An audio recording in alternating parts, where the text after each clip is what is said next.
دیکھو یہ جو رمضان ہے نا، اللہ نے آپ کو موقع دیا ہے روحانی طاقت کے لیے بھی اور جسمانی طاقت کے لیے بھی. اس رمضان میں روحانی کام بھی کرو، گناہ چھوڑو.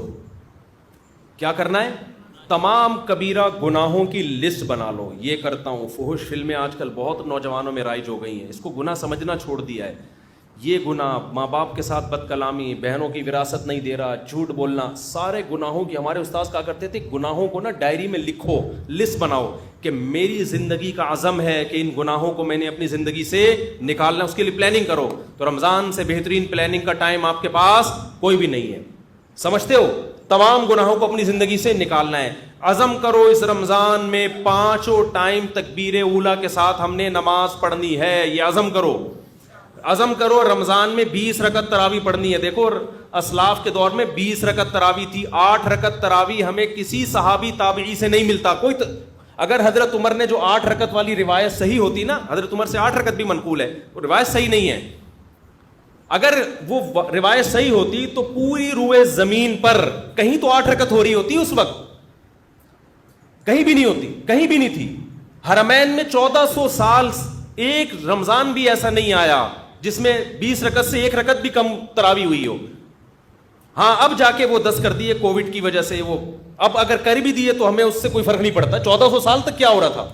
لوگ کہتے ہیں حرم میں رفع الیدین بھی تو ہوتا ہے. حرم میں رفع الیدین ہوتا بھی رہا ہے اور ترک رفع الیدین بھی ہوتا رہا ہے. جب احناف کی حکومت تھی، صدیوں حنفیوں نے حکومت کی حرمین پر. اس وقت جو حنفی امام تھا بغیر رفع الیدین کے نماز پڑھاتا تھا. لیکن اگر کوئی رفع الیدین کے ساتھ پڑھاتا تو اس پہ بھی اعتراض نہیں تھا، کیونکہ صحابہ میں آپ کو رفع الیدین والے بھی ملیں گے اور رفع الیدین نہ کرنے والے بھی ملیں گے. تو ہماری نظر میں اس سے کوئی فرق نہیں پڑتا. لیکن تراویح کا جہاں تک مسئلہ ہے، 1 سال بھی حرمین میں صدیوں تک ایسا نہیں آیا کہ مسجد نبوی یا مسجد حرام میں 20 رکعت سے کم تراویح ہوئی ہو. اب جا کے سعودی حکومت نے اگر چینج کیا ہے کورونا کی وجہ سے یا کسی بھی وجہ سے، تو وہ چینجنگ سعودی حکومت کا اپنا ہیڈک ہے. وہ پوری امت پہ مسلط نہیں کیا جا سکتا کہ 1400 سال سے، یعنی لوگ کہتے ہیں نا حرمین میں رفع الیدین، اور وہ بھائی 1400 سال سے ایک کام حرمین میں کیسے غلط ہو سکتا ہے؟ رفع الیدین تو حرمین میں ہوا اور نہیں بھی ہوا، دونوں نمازیں چلتی رہی ہیں، لہذا دونوں ٹھیک ہیں. لیکن تراویح کبھی بھی 20 رکعت سے کم نہیں ہوئی ہے. تو اللہ، اگر یہ نماز بدعت ہوتی، یہ غیر سنت ہوتی تو کیسے ہو؟ اور پھر تہجد کی نماز کو تراویحوں سے ملانا، میرا اس پہ آڈیو بیان ہے پورا دلیل کے ساتھ، وہ آپ سن سکتے ہیں. ابھی میں اس ٹاپک کو نہیں چھیڑتا. آپ نے عزم کرنا ہے کہ ہم نے تراویح کی نماز پابندی سے بولو پڑھنی ہے. تو عزم کرتے ہیں کہ نہیں؟ اس کی بڑی روحانی برکتیں ہوں گی. اور رمضان میں رات کے آخری حصے میں نا، سحری میں تو اٹھتے ہی ہیں سب لوگ، تھوڑی دیر پہلے دعا کا اہتمام کر لو. سب سے زیادہ دعاؤں کی قبولیت کا وقت رات کا آخری حصہ ہے. رات کو اٹھ کے آپ نے اللہ سے دعائیں مانگنی ہیں. اپنی حاجات بھی مانگیں، کسی کا رشتہ اٹکا ہوا ہے وہ بھی مانگ سکتا ہے، کوئی پرابلم نہیں ہے. لیکن زیادہ فوکس آپ نے کرنا ہے ہدایت کو، کہ اللہ میں نے جو گناہوں کی لسٹ بنائی ہے نا، میری زندگی کو کیسا کر دے، چینج کر. داڑھی کی توفیق دے دے مجھے، مجھ سے سود چھڑوا دے، مجھ سے یہ برائیاں، میں فحش فلمیں دیکھتا ہوں، اے اللہ یہ عادت مجھ سے، اگر کوئی دیکھتا ہے یہ عادت مجھ سے چھڑوا دے. تو یہ کیا کرنا ہے آپ نے؟ یہ راتوں کو دعا مانگنا ہے. یہ ہوگی روحانی طاقت کے لیے، کیونکہ یہ آپ کو انسان اور گدھے میں فرق کرنے کے لیے، ٹھیک ہے نا. دوسرا کام آپ نے جسمانی طاقت کا بھی کرنا ہے. نبی صلی اللہ علیہ وسلم نے فرمایا المؤمن القوی احب الی اللہ من المؤمن الضعیف. طاقتور مومن اللہ کو کمزور مومن سے زیادہ محبوب. تو رمضان آپ کو طاقت بنانے کا ایک بہترین موقع، کیونکہ ہماری صحتیں برباد ہوتی ہیں پھوڑنے اور پھاڑنے سے. پھوڑنے کا مطلب کھا لیا، اور پھاڑنے کا مطلب 6 گلاس لسی کے اس کے اوپر.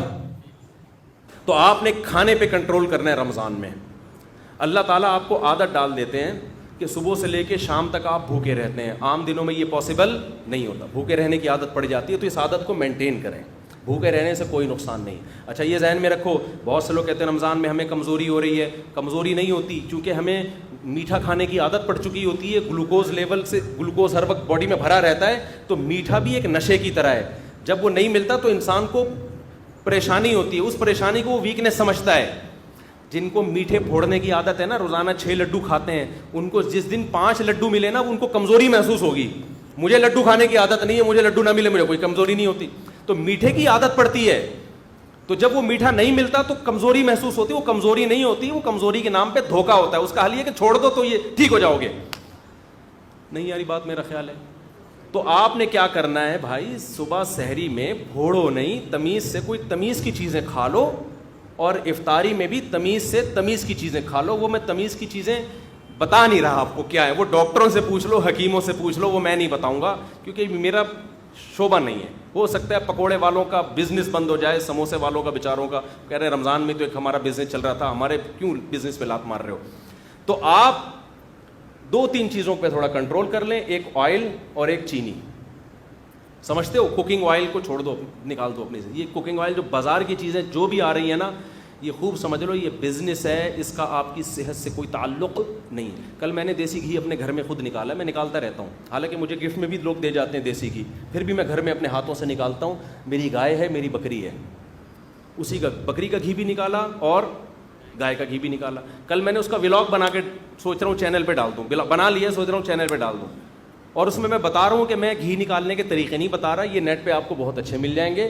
میں صرف یہ بتا رہا ہوں کہ آپ گھر میں جب فارغ ہو نا تو ان ایکٹیویٹیز میں اپنے آپ کو کھپائیں. پب جی سے آپ کی جان چھوٹ جائے گی. ایک واشنگ مشین لے لے, 10-15 ہزار کی پلاسٹک کی آتی ہے. جلدی جلدی بتا دوں, دودھ بوائل کیا آپ نے, ملائی نکال کے جمع کرتے رہیں, گھر والوں سے کہیں, وہ جب فریزر میں اوپر جمع ہو جائے گی تو پھر ایک دن نکال کے اس کو واشنگ مشین میں الٹا کر کے ڈال دیں, اور آپ اللہ بھلا کریں, نیٹ پہ سارے طریقے آپ کو مل جائیں گے. اور پھر آپ نے جلدی سے اس میں ٹھنڈا پانی ڈالا اور واشنگ مشین کو ڈرون کر کے گھما دیا, اوپر مکھن آ جائے گا, مکھن نکال کے گرم کیا, گھی. پہلے زمانے میں یوں کر کے نکالتے تھے, اس میں اپنا گھی زیادہ نکلتا تھا, گائے کا گھی کم نکلتا تھا. اب یہ سہولت سائنسی ترقی سے ہو گئی ہے کہ واشنگ مشین پلاسٹک کی لے لیں یا کوئی بھی اسٹیل کی, ڈرون گھمایا, نکال لیں. جب تک دکانوں سے اور بازاری چیزوں سے اپنی جان نہیں چھڑاؤ گے, صحت گئی تیل لینے, ٹھیک ہے نا. اور اب تو ڈاکٹر بھی کہہ رہے ہیں دیسی گھی کھاؤ بھائی, ڈاکٹر بھی کہہ رہے ہیں کہ یار یہ آرگینک چیزوں پہ آ جاؤ.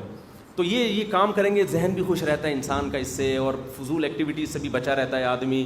تو اب تو ڈاکٹر بھی کہہ رہے ہیں کہ گائے گھر پال کے دودھ پی لو تو ٹھیک ہے, بازار کے بھینس کا کوئی بھروسہ, ٹیکے لگا کے پتہ نہیں کیا نکل, خیر ڈبوں سے پھر بھی بہتر ہے.